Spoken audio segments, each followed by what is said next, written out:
저는 오늘 하나님은 어떤 사람을 통해서 일하시는가? 숨겨진 한 사람, 숨진 한 사람이라는 제목으로 말씀을 좀 나누겠습니다. 지난 금요일에 제가 이제 교회 단톡방에 그 샤인머스켓 그 팔로가 막힌 어느 장로님의 이야기를 우리 그 노예 목사님으로부터 듣고 제가 여러분들에게 사고자 하시는 분들은 올리시라고 이렇게 말씀을 드렸잖아요. 그래서 저희 교회에서 이렇게 신청하시는 분들 이렇게 보니까 한두 박스 되는 것 같아요. 근데 분명히 말을 안 하고 갖고 가시는 분들이 있을 거다 그래가지고 35박스를 주문하고 또 목민선교에서 한 60박스 주문해가지고 필요한 곳에 이렇게 다 나눴습니다. 그랬더니 그분이 되게 고마웠나 봐요. 그리고 곧 그게 완판이 됐어요. 근데 이제 제일 빨리 막 움직였잖아요. 그러니까 그게 되게 고마워가지고 저랑 이제 통화를 하는데 꼭 이남태 장로님하고 통하는 것 같아요. 그 장로님이신데 농사지니까 이렇게 약간 느낌이 비슷해서 그런데 그분이 목사님 저희가 수입이 이제 약 한 100박스 되니까 200만 원이잖아요. 그러니까 20만 원 그 11조는 목민교회 드리고 싶습니다. 그래요. 그래서 제가 전화해가지고 본교회에다 드리시는 게 맞는 것 같다. 우리 교회 괜찮으니까 본교회에다 드리십시오. 이렇게 얘기를 했더니 본교회는 제가 따로 드리고 목민교회는 제가 따로 11조를 드리고 싶습니다. 그 덕분에 설교도 듣고 목사님 설교도 듣고 교회도 알게 되고 이렇게 알게 돼서 너무 감사하고 반갑습니다. 그랬어요. 감사한 일이죠. 감사한 일이고 또 그 장로님의 마음이 참 좋았어요. 저는 그거 팔아가지고 11조 한다는 생각을 저는 왜 못했을까요? 당연한 건데 근데 참 그렇게 팔아서 11조를 교회에 드리고 또 본교에 따로 드리고 이런 그 장로님의 마음을 하나님 참 기뻐하시겠다 이런 생각을 했습니다. 또 협조해 주신 여러분 대단히 감사하고요. 오늘 성경 본문 말씀을 보면 정말 말도 안 되는 현실의 문제가 일어나죠. 아이를 삶아먹는 이야기가 등장하는데 이게 과연 가능하냐? 그러니까 성경에 살펴보면 아이를 삶아먹는 이야기가 두 번 나와요. 오늘 북왕국 이스라엘에 지금 이 베나다시 성을 탁 이렇게 에워싸가지고 완전히 굶어 죽여서 완전 기진맥진했을 때 취하려고 하는 이 상황에서 아이를 삶아먹는 사건이 하나 나오고요. 그 다음에 남왕국 유다에서 한번 일어납니다. 남왕국 유다가 멸망하기 바로 전에 느부갓네살이 또 예루살렘 성을 포위하고 그랬을 때 아이를 삶아먹는 이야기가 어디 나오느냐. 에레미야 애가 한번 띄워주시겠습니까? 4장 10절. 그러니까 에레미야 애가는 울면서 기도하고 또 울면서 이렇게 얘기했던 성경이거든요. 딸 내 백성이 멸망할 때에 자비로운 부녀들이 자기들의 손으로 자기들의 자녀를 삶아 먹었도다. 그 2장에서도 또 똑같은 이야기가 나오거든요. 그게 뭐냐 하면 느부갓네살이 예루살렘에 포위했을 때 이런 또 험악한 일이 일어났어요. 그런데 도대체 이 아이를 삶아 먹는 이야기는 지금 현 시대에서는 도저히 이해할 수 없는 일이죠. 근데 이걸 이미 하나님이 말씀하셨어요. 왜 이러한 비참한 현실이 일어날 수 있는지에 대한 이야기를 하나님 미리 경고하시고 말씀하시고 절대 그러니까 너희는 그렇게 하지 마 이렇게 얘기를 했는데 이스라엘 백성들이 그 말을 소홀하게 여긴 거죠. 모세가 죽기 전에 3번의 설교를 한 것이 신명기입니다. 그 신명기에서 너희가 여호와 하나님의 말씀을 순종하면 들에 나갔을 때든지 복을 받고 들어왔을 때도 복을 받고 복을 약속했지만 너희들이 하나님의 말씀을 불순종하면 나갔을 때도 저주를 받고 들어올 때도 저주를 받고 굉장히 어려움을 당하게 될 것이라고 말씀하시는 것이 신명기 28장이에요. 신명기 28장 52절. 그런 다음에 이 저주를 이야기하시면서 하나님이 뭐라고 말씀하셨냐면 그들이 전국에서 내 모든 성읍을 에워싸고 내가 의뢰하는 높고 견고한 성벽을 닿으며 내 하나님 여호와께서 내게 주시는 땅의 모든 성읍에서 너를 에워싸리니 적국이 와서 에워싼다는 거예요. 3절.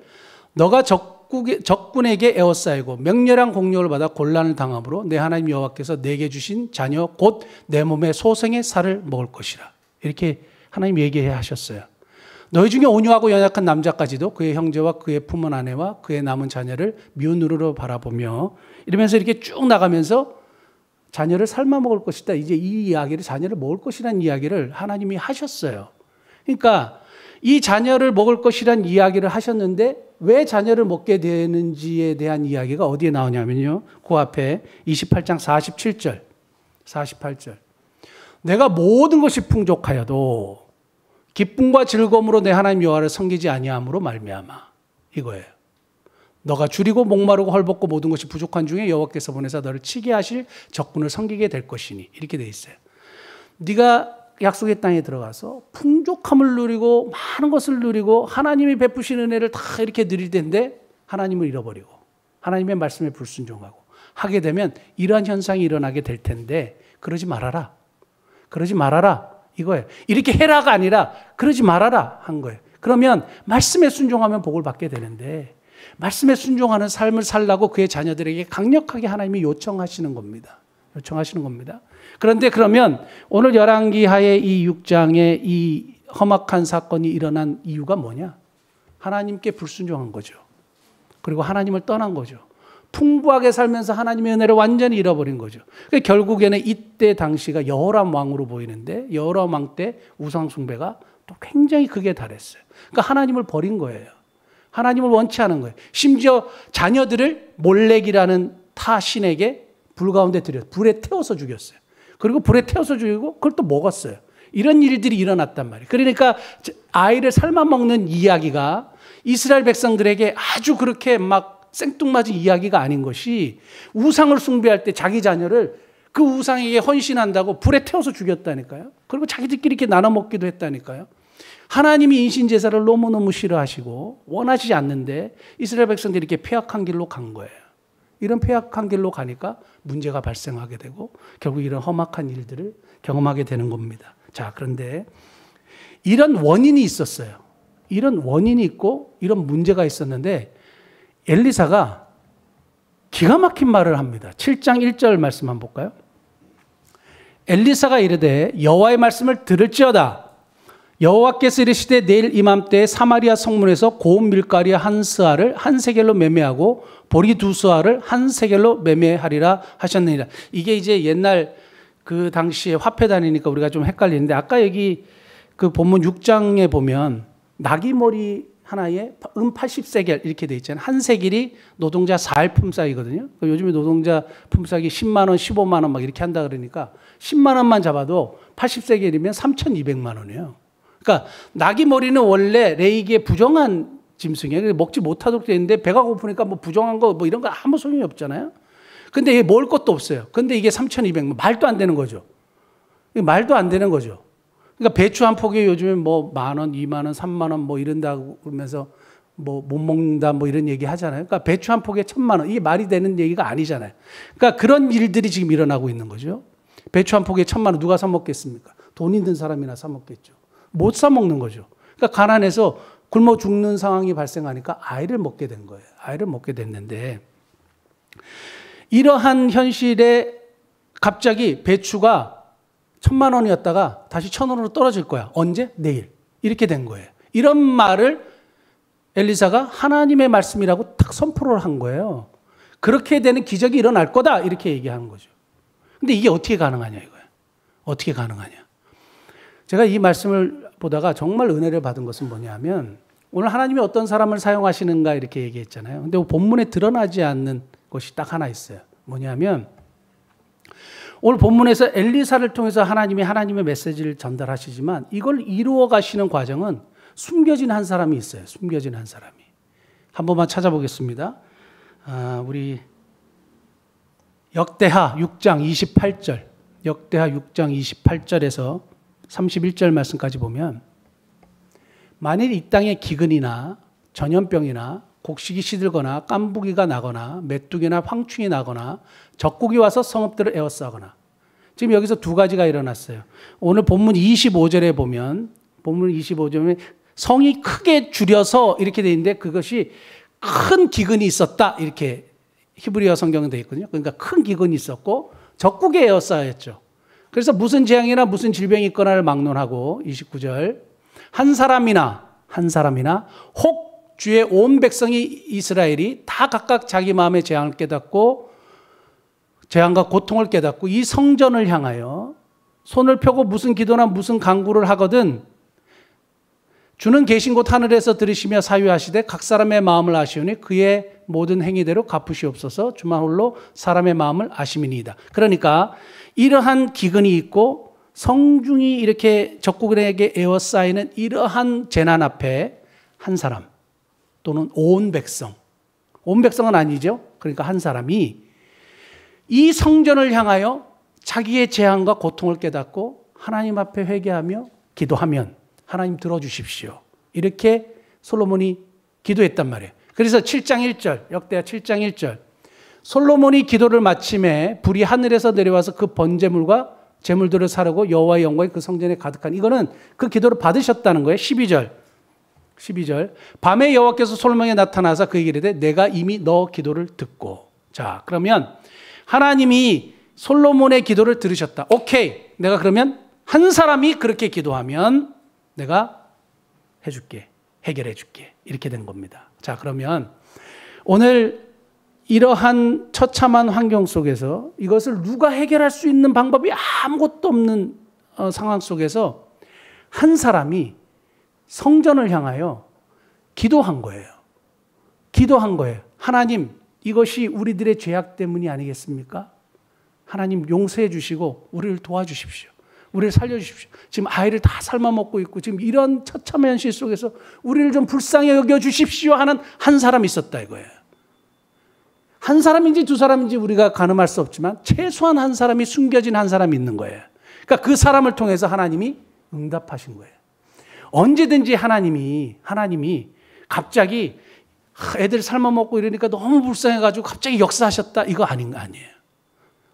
너무 상황이 처참하니까 그게 아니에요. 회개도 없고 아무것도 없잖아요. 죄에 대한 뉘우침도 없고 아무것도 없는데 갑자기 하나님이 그래 내일 완전히 회복시켜줄게, 이런 일은 없는 거예요. 그런데 하나님이 역대하 6장에서 한 사람이 주의 성전을 향하여 용서를 구하고 기도하면 내가 듣고 고쳐줄게, 이렇게 말씀하신 것이 오늘 이루어진 겁니다. 그러니까 숨겨진 한 사람을 통해서 하나님이 하나님의 일을 하시는 거죠. 그 숨겨진 한 사람의 캐릭터는 뭐냐?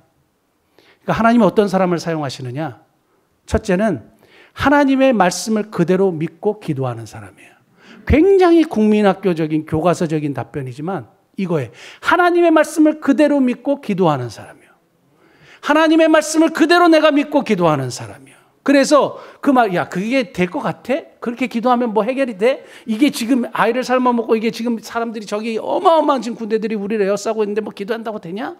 이렇게 될 거 아니에요. 그런데 그대로 믿고 기도하는 사람을 통해서 하나님의 역사가 일어난다는 거예요. 여러분, 우리의 능력은 우리가 어마어마한 능력을 가진 사람들이 아니잖아요. 대단한 재력을 가진 사람도 아니고. 이런 세상적인 파워를 가지고 어떤 하나님의 일을 할 수 있는 게 아무것도 없어요. 하나님은 어떤 사람을 통해서 하나님이 움직이시느냐?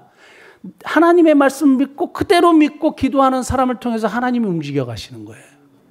사랑하는 성도 여러분, 저는 저와 여러분이 이러한 하나님의 손을 움직이는 사람이 될 수 있기를 바라고, 우리 자녀들이 그러한 하나님의 손을 움직이는 숨겨진 한 사람과 같은 그런 자녀들이 되기를 축복합니다. 그런데 우리는 자꾸 이런 숨겨진 한 사람보다는 이게 드러나고 스펙이 좋고 그리고 세상적으로 많이 출세하는 이런 걸 굉장히 원하는 것 같아요. 근데 중요한 건 뭐냐면, 제가 오늘 우리 주보에 숨겨진 한 사람 대 숨진 한 사람 이렇게 적었잖아요. 오늘 숨진 한 사람은 누군지 아세요?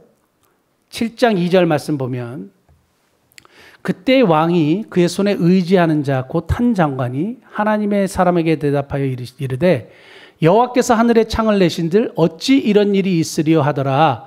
엘리사가 이르되 너가 너 눈으로 보리라. 그러나 그것을 먹지는 못하리라. 이렇게 얘기했습니다. 자, 여기 보면 왕이 그의 손에 의지하는 곧 한 장관이에요. 이 사람은 오늘날로 따지면 자기가 할 수 있는 최고의 지위까지 올라간 사람이죠. 그리고 출세한 사람이에요. 그래서 왕이 가장 신이 많은 사람 중에 한 사람이었다 이렇게 보여지고, 군대에 책임을 지는 사람이었다 이렇게 보여지는데, 그러면 이 사람이죠. 우리가 생각할 때 우리 자녀가 장관이 됐어요. 와, 대단하지 않습니까? 스펙이 어마어마하죠?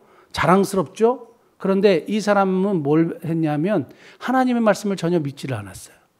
하나님이 없었던 사람이에요. 여러분, 하나님이 없는 세상에 가장 잘 나가는 사람. 그리고 드러나지는 않지만 하나님을 확실하게 믿고 기도하는 사람.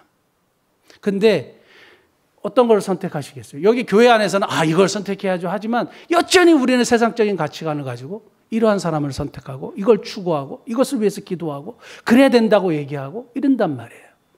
근데 보시면 하나님이 누구를 통해서 움직이셨느냐? 숨겨진 한 사람을 통해서 움직이셨어요. 이 사람은 하나님이 전혀 사용하실 수 없는 사람이에요. 세상은 하나님이 움직여 가십니다. 세상의 권력자가 움직이는 것도 아니고 어마어마한 탁월한 천재가 움직이는 것이 아니라 세상은 하나님이 움직이시고 하나님이 주권자이시죠. 그러니까 이것이 분명해야 되죠. 그렇다면 주권자가 하나님이시라는 걸 분명히 믿으면 우리가 어느 것을 선택해야 되는지 분명히 알죠. 하나님은 어떤 사람을 사용하시느냐? 하나님은 하나님을 불신하는 자를 절대 사용하실 수 없다는 거예요. 아무리 스펙이 높고 아무리 출세하고 아무리 잘나도 이런 사람을 통해서 하나님은 어떤 일도 할 수 없다는 겁니다. 오늘 그 숨진 사람이 그런 거예요. 하나님이 하늘에 창을 내신 데 이런 일이 있을 수 있느냐? 근데 이 말도 일리가 가요. 왜냐하면 오늘 배추가 한 포기에 1,000,000원인데 내일 1,000원이 될 거야. 이렇게 얘기하는데 그걸 누가 야 대단하다. 그래 난 그걸 믿어. 이렇게 얘기하기는 정말 쉽지 않은 문제잖아요. 그런데 여호와의 말씀을 들을지어다. 하나님의 말씀이다 이렇게 얘기했죠. 그러면 하나님의 말씀은 그대로 이루어지는 거죠. 우리의 사람의 말은 틀릴 수 있어요. 말도 안 되는 거는 그냥 안 믿어도 돼요. 그러나 하나님의 말씀은 그대로 되는 거죠. 그런데 오늘 이 장관이요. 올라갈 대로 올라간 이 장관이요. 출세할 대로 출세한 장관은 믿지 않았죠. 그래서 결국 하나님의 역사를 보지도 못하고 쓰임도 못 받고 결국엔 어떻게 죽는지 아세요? 성문에서 밟혀 죽습니다. 누구에게? 존경받아야 할 백성들에게 밟혀 죽습니다. 그리고 백성들에게 밟혀 죽었지만 숨겨진 사람을 통해서는 백성들이 살아나게 되죠. 보세요. 이 사람은 백성들에게 밟혀 죽었지만 숨겨진 사람을 통해서는 백성이 살아나게 되는 역사가 일어났습니다. 하나님의 손을 절대 움직일 수 없었지만 숨겨진 사람을 통해서는 하나님의 손이 움직이셨어요. 그래서 사람이 살아나는 역사가 일어난 겁니다. 사랑하는 성도 여러분, 우리가 이 땅을 살아가면서 우리가 하나님의 주권을 정말 믿고 하나님 정말 신뢰한다면 우리가 무엇을 선택해야 될지 분명하게 알 수 있어요. 우리 자녀들을 위해서 무엇을 위해서 기도할지, 내가 교회를 위해서 무엇을 위해서 기도할지, 우리 가족을 위해서 무엇을 위해서 기도할지, 뭐 달라고 막 계속 기도하고 주시옵소서 기도하는데 그것이 결국에는 나에게 무슨 유익이 있겠어요? 여러분 무엇을 위해서 기도하시겠어요? 사랑하는 성도 여러분, 하나님은 하나님의 말씀을 불신하는 자를 통해서 절대 일하시지 않는 것을 기억하십시오. 지금 하늘에 창을 내신들 이렇게 얘기하면서 했던 장관의 말은 땅에 떨어졌지만 숨겨진 사람의 기도는 하늘에 상달된 거예요. 여러분, 여러분들의 기도가 하나님의 전에 상달이 되고 하나님의 손이 움직이고 또 나의 기도를 통해서 사람이 살아난다면 이것만큼 귀하고 복되고 값진 일이 어디 있겠습니까? 그런데 왜 자꾸 우리는 이거는 별로 소중하게 생각하지 않아요? 그런 것 같아요. 여전히 그런 것 같아요. 머리로는 아는데 마음은 따라주지 않아요. 여전히 우리는 그래도 숨진 장관을 추구하고 원하고 자녀가 그러되길 바라고 그것을 위해서 기도하고. 제가 예전에도 한번 말씀드렸지만 그 예전에 어느 교회에서 목회할 때 그 한 권사님이 찾아와가지고 그 목사님 이렇게 아는 분들이 좀 많으니까 우리 아들 좀 취직을 좀 시켜달라고. 그래가지고 막 제가 여기 또 권사님 부탁하니까 막 여기저기 전화해가지고 좀 취직 좀 시켜주라고 막 이렇게 해서 결국에는 어디가 됐어요.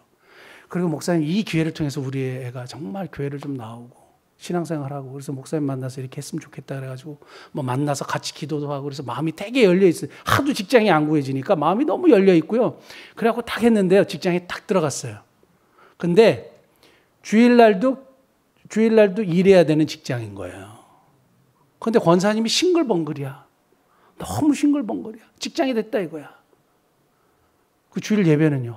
뭐 언젠가는 또 오겠죠. 뭐 그리고 전혀 이 하나님과의 관계나 하나님에 대한 믿음 이런 건 아무 상관이 없어요. 그게 현실인 거예요. 아마 여러분들도 거기에 대해서 나는 절대 그러지 않을 거예요. 이렇게 자신 있게 말할 수 있는 사람이 있을까요? 이건 뭘 얘기하느냐 하면 현실 속에서 하나님을 그렇게 잘 안 믿는다는 거예요. 직장을 구하고 세상에서 좀 잘 나가고 또 돈을 벌고 이런 것들을 더 소중하게 생각하는 거예요. 믿음보다도. 우리에게 던져진 질문입니다. 여러분 꼭 기억하셔서 우리가 하나님의 말씀을 불신하는 어떤 세상에 높은 사람, 출세하는 사람 하나님 사용하시지 않아요. 근데 그거를 추구하지 마세요. 그걸 추구하지 마세요. 하나님이 절대 그런 사람을 사용하시지 않아요. 세상은 하나님이 주관하시는 거고 하나님이 움직여 가시는 거고 하나님이 일하시는 거죠. 그러면 그 하나님의 역사 속에 우리가 쓰임을 받아야 되는데 왜 우리는 우리가 원하고 우리가 생각하는 정말 하나님이 원하지도 않는 그런 것을 만들어가지고 그것을 추구하고 그것을 기도하고 그것을 왜 하냔 말이에요. 어리석은 행동을 하는 우리들의 모습을 우리가 자꾸 회개하고 돌아보아야 합니다. 결국에는 그의 지위와 그의 스펙과 그의 능력과 그의 모든 것이 그의 생명을 보장해 주지 못했어요. 그죠? 그래서 백성들에게 나중에 밟혀 죽습니다. 그래서 이 어리석고 비참한 인생을 살게 된 것을 보게 되는데 그리고 하나님의 말씀이 성취가 돼요. 성취가 되는데 제가 이 본문 말씀 보면서 가장 은혜를 받았던 것은 7장 3절부터 보면 나병 환자 4사람이 나옵니다. 나병 환자 4사람이 나와서 뭐라고 하냐면 나병 환자 4사람이 어차피 지금 나병 환자들은 격리된 사람들이잖아요. 그리고 사람들에게 소외된 사람들이고 성에 들어가면 부정하다 부정하다 외쳐야 돼요. 사람들 근처에 가면. 그래서 사람들 근처에 가지 못했어요. 오면 돌을 던져서 뭐 죽이든지 때리든지 그 아무 상관이 없는 나병 환자들이에요. 자, 그런데 성중이 지금 줄여가지고 먹을 것이 아무것도 없잖아요. 나병 환자들은 먹고 살 길이 아무것도 없는데 성에도 먹을 것이 없는데 여기서도 죽잖아요. 그러니까 이렇게 생각한 거예요. 어차피 여기서 굶어 죽으나 아람 군대에 가서 항복해서 살려주면 살고 죽으면 죽고 둘 중에 하나다. 어차피 이래 죽으나 저래 죽으나 똑같으니 거기 가가지고 살려줘서 먹을 거라도 좀 주면 그렇게 해서 우리 살아가자. 사실 굉장히 그냥 생존을 위한 존재들이죠. 근데 이 사람들이 갔어요. 가가지고 보니까 아람 군대들이 한 사람도 없는 거예요. 한 사람도 없는 거예요. 그러니까 무슨 강력한 소리를 듣게 해가지고 강력한 소리를 듣게 특별히 헷 족속과 애굽 족속의 그 용병들을 사가지고 이스라엘이 돈을 주고 어떻게든지 저 용병들을 사가지고 우리를 치러 오나 보다 이렇게 막 자기들이 착각을 했다 그랬잖아요. 성경에. 그리고 나서 이 사람들이 막 다 놓고 도망간 거예요. 어마어마한, 왜냐하면 성을 굶어 죽이려고 하기 때문에 자기들의 군량미와 많은 이런 것들을 가지고 왔단 말이에요. 아람 군대가. 근데 다 놓고 도망갔어요. 그러니까 하나님이 그 일을 하셨는데, 자, 그런데 이 나병 환자가 거기 도착해가지고 먹고 마셨다 그랬어요. 그리고 막 이런 것들이 있으니까 막 난리가 났어요. 그래갖고 막 갖다 숨기고 또 와가지고 또 이러다 가면 또 갖다 숨기고 막 이러고 왔는데 갑자기 이런 생각이 든 거예요. 이런 아름다운 좋은 소식이 있는데 우리만 이렇게 해서 되겠느냐. 성이 저렇게 사람들이 죽어가고 있는데 이 소식을 알려야 되지 않겠느냐. 이렇게 생각한 거죠. 그래서 가서 알렸다 그랬어요. 이게 핵심이에요. 그래서 항상 아름다운 소식 복음은 전해야 된다. 이게 이제 뭐 핵심 메시지로 우리가 보통 보는데, 그런데 제가 여기서 깨달은 것은 뭐냐면 이거예요. 나병 환자는 생존을 위해서 지금 이렇게 행동을 했잖아요. 나병 환자가 사실은 삶의 의미가 뭐가 있겠습니까, 여러분? 나병 환자는 삶의 의미가 뭐가 있으실 것 같으세요? 기형이죠. 그 당시엔 치료가 안 되죠. 그리고 사람들은 나를 보면 때리죠. 돌을 던지죠. 나는 격리해서 살아야 되죠. 누가 던져주는 쓰레기 같은 밥이나 이런 거나 얻어먹고 살아야 되는 이런 인생이 무슨 삶의 의미가 있겠어요? 무슨 삶의 의미가 있겠어요? 제가 그 소망의 집을 항상 이렇게 다니면서 제가 항상 하나님께 질문하는 게 하나 있어요. 우리 이 친구들은 말을 잘 못하니까 내가 물어볼 수도 없고 물어봐도 답을 못하니까 이 친구들한테 들을 수가 없는데 나중에 재건이 형제는 한번 꼭 물어보려고 그래요. 삶의 의미가 뭔지. 그걸 꼭 물어보려고 그래요. 왜냐하면 눈을 떠도 몸은 삐뚤어져 있잖아요. 내일도 이것이 나아지지 않잖아요. 변하지 않는 현실이잖아요. 맞습니까? 그리고 몸이 아프잖아요. 그리고 누가 먹여주지 않으면 살아갈 수가 없잖아요. 그런데 매일 똑같이 살아가잖아요. 오늘 눈 떠도 그렇고 내일 눈 떠도 그렇고 내일 모레 눈 떠도 그렇고 발전하는 게 아무것도 없잖아요. 그러면 여기에 삶의 의미가 뭐가 있냐고요. 삶의 의미는 도대체 뭐가 있을까요? 왜 살아가야 될까요? 이런 몸을 가지고 왜 살아가야 될까요? 왜 숨을 쉬고 살아가야 될까요? 제가 이런 부분에 대해서 항상 질문했는데 오늘 이 나병 환자의 이야기를 통해서 분명하게 하나 발견한 게 있어요. 삶의 의미가 있구나. 삶의 의미가 있구나. 정말 무의미해 보이는 존재를 통해서 중요한 존재를 만드시는 하나님이에요. 다시요. 무의미해 보이는 존재를 통해서 중요한 존재를 만드셔서 일하시는 하나님이에요. 하나님은 우리가 볼 때 정말 무가치해 보이고 무의미해 보이는 삶을 살아가는 사람들도 정말 중요한 가치가 있는 존재로, 정말 중요한 존재로 만드셔서 일하시는 하나님이시다라는 거예요. 자, 나병 환자가 이렇게 그냥 이렇게 살아오는 사람이 드디어 무슨 일을 했어요? 백성을 살리는 일을 했어요. 저는 하나님이 그냥 엘리사를 통해서 다 도망갔으니 가서 취하세요. 이렇게 해도 되잖아요. 근데 왜 굳이 나병 환자들을 사용하셨을까요? 맞죠? 엘리사를 통해서 말만 해도 되는 거를 왜 굳이 나병 환자들을 등장시키셔서 이 일들을 하게 하셨고 하나님의 예언의 말씀을 성취케 하셨을까요? 그것은 우리에게 분명히 던져지는 메시지가 있는데 이 나병 환자들이 무가치해 보이고 무의미해 보이고 아무 쓸모없는 것 같지만 하나님은 그런 사람들을 통해서 사람들을 살리신다는 거예요. 그런 사람을 통해서 중요한 가치로 만드시고 그런 사람을 통해서 하나님의 일들을 감당하게 하신다는 겁니다. 우리는 볼 때 저렇게 살아서 뭘 해? 저렇게 왜 살지? 이럴 수 있죠. 그런데 어느 순간 나병 환자는 사람을 살리는 사람으로 바뀌어져 버렸어요. 아름다운 소식을 전하는 자로 바뀌어 버렸어요. 그리고 그 소식을 들었던 이스라엘 백성들이 살아났어요. 근데 오늘 본문 말씀 보니까 나병 환자들이 이렇게 얘기를 하니까 왕은 전혀 믿지 않았어요. 그러니까 나병 환자들이 가서 전하지 않았으면 그냥 성중에서 아람 군대가 갔는지 안 갔는지 전혀 신경 없고 그냥 그 자리에서 계속 있어서 사람들이 아이를 계속 삶아 먹거나 죽거나 다 그랬을 거예요. 아사했을 것 같아요. 왕은 절대 믿지 않아요. 그런데 나병 환자들이 달려가죠. 자기들의 조건 보지 않았어요. 그냥 아름다운 소식을 전했어요. 그리고 그것이 결국 이스라엘을 살리는 계기가 되는 겁니다. 그러니까 여러분, 그 사무엘상 30장에 보면 제가 자주 얘기하는 그 다윗의 이야기 중에 버려진 애굽 소년이죠. 이용 가치가 없어서 버려졌어요. 그래서 광야에서 죽어갔어요. 그러면 누가 봐도 이용 가치가 없어서 버려진 이 이방 소년이 하나님이 정말 중요한 가치로 만드실 거라고는 아무도 생각 못했죠. 광야에서 저기서 죽어가는 소년이 하나님의 해결책을 그 소년 속에 심겨 놓았을 거라고는 아무도 생각 못하는 일이에요. 그런데 하나님이 이 소년에게 뭐가 있었느냐? 다윗이 가장 필요한 정보를 가진 사람이었어요. 그죠? 그러니까 죽어가는 이용 가치가 없어 버려진 소년을 중요한 가치로 만드셔서 사용하시는 하나님이죠. 그러니까 우리가 사람을 볼 때 쟤는 가치가 없어. 쓸모가 없어. 이거 굉장히 위험한 말이죠. 그건 하나님을 무시하는 행동이죠. 가난한 자를 멸시하거나 우리가 볼 때 우리의 판단으로 사람을 그렇게 판단하는 것은 굉장히 위험한 일입니다. 제가 쭉 말씀드리면서 세 가지를 말씀드렸어요. 첫 번째는 하나님은 하나님의 말씀을 그대로 믿고 기도하는 사람을 통해서 일하신다. 이게 숨겨진 사람이에요. 하나님은 하나님의 말씀을 불신하는 사람을 통해서는 절대 일하지 않으신다. 숨진 사람이에요. 하나님은 무의미해 보이는 존재를 가장 중요한 존재로 만드셔서 일하시는 분이시다. 나병 환자들이에요. 자, 그러니까 이러한 상황과 이러한 환경 속에서 우리가 정말 하나님의 말씀을 그대로 믿고 기도하는 숨겨진 한 사람과 같은 그런 사람들이 되기를 원하고 우리 자녀들이 그러한 사람이 될 수 있도록 여러분 기도해 주시기를 바라고 하나님을 불신하고 세상에서 아무리 잘 나가도 하나님을 불신하는 사람으로 만드는 어리석은 우를 범하는 저와 여러분이 되지 않기를 바랍니다.